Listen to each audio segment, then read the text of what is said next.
So okay, English so comfortable, right? Okay, so I'll say it in English only. Yeah, the class was English So I class. think most of them also know me. Eric is there, Liz is there. Actually, I only joined here after I cleared the prelims. So this was my second attempt. My second attempt, as in last time I couldn't clear the mains. This time I cleared the mains, and also by God's grace I got through the exam. I just want to say that ACS has helped me a lot. See, the problem with APSC right now is the syllabus. The syllabus is starting to go in the direction of UPSC, unpredictability. And most of you have already known how dangerous, let's say dangerous and let's say in the Hindi word Kunkar the prelims was. Compared to that, I would say the prelims was harder than mains. I would honestly just say that. Prelims was harder than the mains because and everyone went prepared, everyone came out frustrated. None of the people who I knew, even the rankers, the number 6 ranker, I think 6 or 7 rank ACS, Anisha Khersa, she's my classmate from back when I was in school. Even all of them, they were really horrified during the prelims. Because see, prelims, you just have to wing it sometimes. You cannot say you are fully prepared. You cannot cover up the syllabus 100%. 80% of the syllabus sometimes remains untouched, and sometimes 80% of what you see in the exam is not touched by you. And anyway, I think the prelims is the most important thing that you should always keep with a straightforward approach. You should always try mock tests. I think the best example, the best advice I can give you is mock tests. Again and again and again. We have the mock series by ACS itself, and also there are so many YouTube videos online, and I always recommend you to watch them. So, anyways, after clearing the prelims, I was lost again. See, because mains 20 questions, 10 marks, 15 marks, it's 10. There's not enough time. So what happens? You need to improve your English composition. English composition as in you need to learn how to flow the answer, put the answer in a flow. So what happened was that last year when I came here for the mains program, me and my friends who cleared the prelims, we used to come here for the mock test. So we sat here in these benches. There were like 5 or 6 of us, and we kept timers and we tried to complete the answers as fast as we could. Forget the content. Our initial goal was to complete as fast as we could.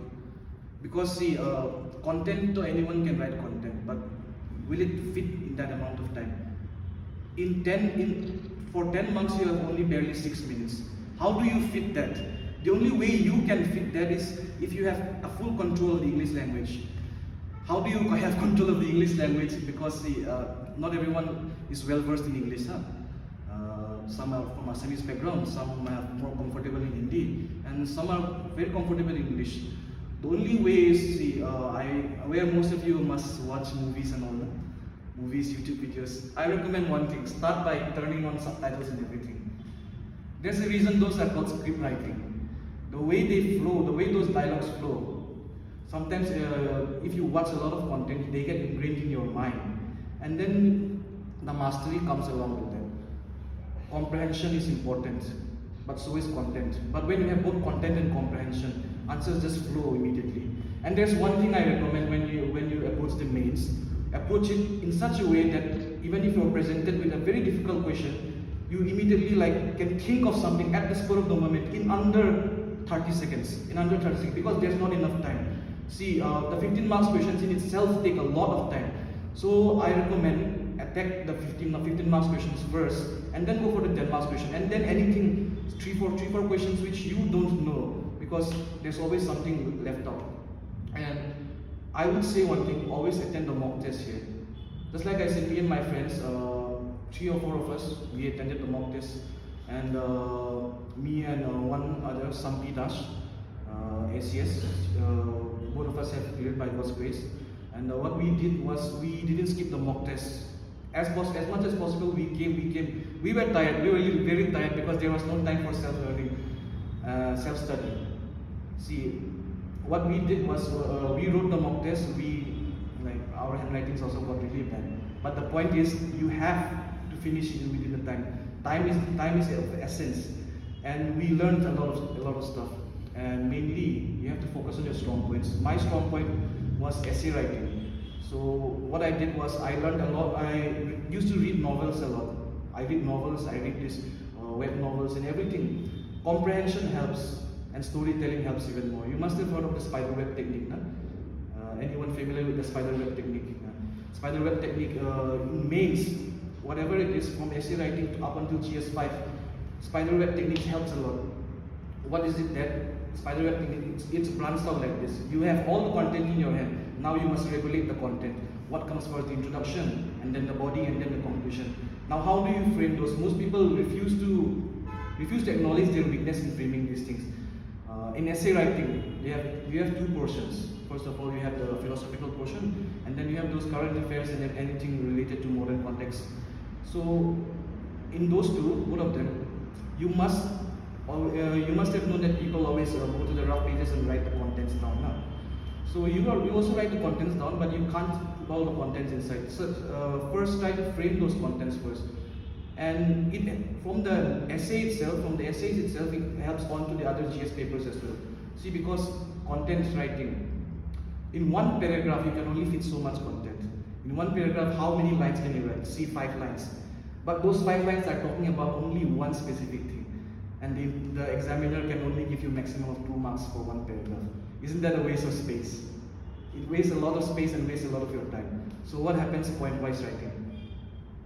In the essay, you can stretch out as much as you want, but when it comes to the other GS papers, reduce it a little. Try to find out the fire points.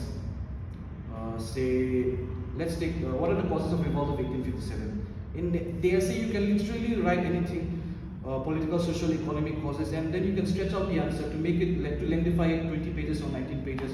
But when it comes to the 10 marks questions, how do you condense it? Just write point-wise, because every point is a valid point. The examiner is forced to give you mark based on that point. That's the best tip I can give. And don't think about the cutoff. Don't think about the cutoff. Your only focus should be try to finish all the answers as possible. Many people think that I should write this amount of questions, I should answer this amount of questions in order to get this amount of marks. But that is false. Your only focus should be on finishing the questions, and your only focus should be on finishing what you have in your mind and jot it all down. See, and something is better than nothing. Remember that. Most people tend to skip questions. I had a lot of friends who said, I just skipped that one because I don't know that one well.